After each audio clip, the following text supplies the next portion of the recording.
d'un premier grand réveil. Présenté par Réveil des Nations pour Jésus-Christ. Proposé par Ralph, messager de réveil. Parole prophétique d'ouverture. Si mon peuple sur qui est invoqué mon nom s'humilie, prie, et cherche ma face, et s'il se détourne de ses mauvaises voies, je l'exaucerai des cieux, je lui pardonnerai son péché, et je guérirai son pays. 2 Chroniques 7,14. Ainsi parle le Seigneur, voici, je fais lever une vague nouvelle sur les nations. Comme les eaux qui montent et recouvrent la mer, ainsi mon esprit viendra balayer les cœurs endormis. Ceux qui étaient tièdes deviendront des flammes, et ceux qui étaient loin reviendront avec larmes et chants de joie. Prépare-toi, Église, car l'heure vient où mes vagues de réveil se succéderont jusqu'à l'aube de mon retour. Les 6 vagues de réveil. Depuis la Réforme, Dieu n'a cessé d'intervenir dans l'histoire de son Église pour la ramener à la vie.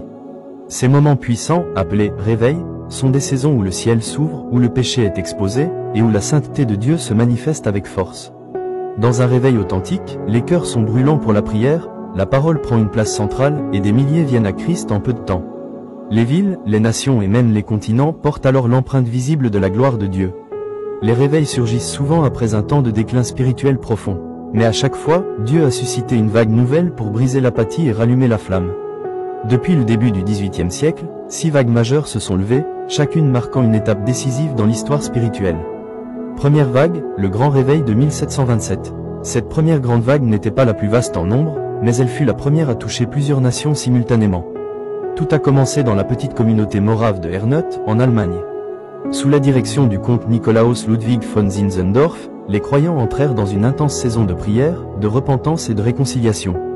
En août 1727, l'Esprit de Dieu descendit puissamment, transformant leur assemblée.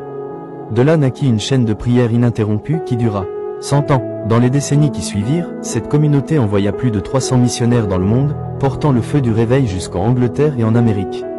En Grande-Bretagne, un jeune prêtre anglican, Griffith Jones, prêchait déjà avec puissance. De l'autre côté de l'Atlantique, Theodor Frelinghuysen, pasteur hollandais, voyait de profondes conversions dans le New Jersey.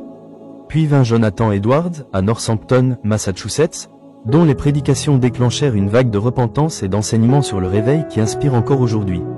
En 1739, George Whitefield entra en scène.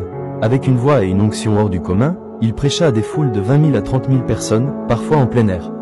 Les gens pleuraient, tombaient à genoux, et confessaient leurs péchés. Whitefield traversa l'Atlantique 7 fois, prêchant environ 18 000 messages.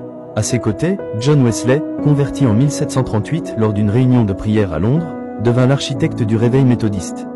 Parcourant des centaines de milliers de kilomètres à cheval, prêchant plus de 40 000 fois, il organisa des petites sociétés de croyants qui permirent de préserver les fruits du réveil. Avec son frère Charles, il composa plus de 9 000 hymnes. Cette première vague toucha profondément l'Angleterre, l'Écosse, le pays de Galles et les colonies américaines. Des milliers furent sauvés, la moralité publique fut transformée, et les bases du mouvement missionnaire moderne furent posées.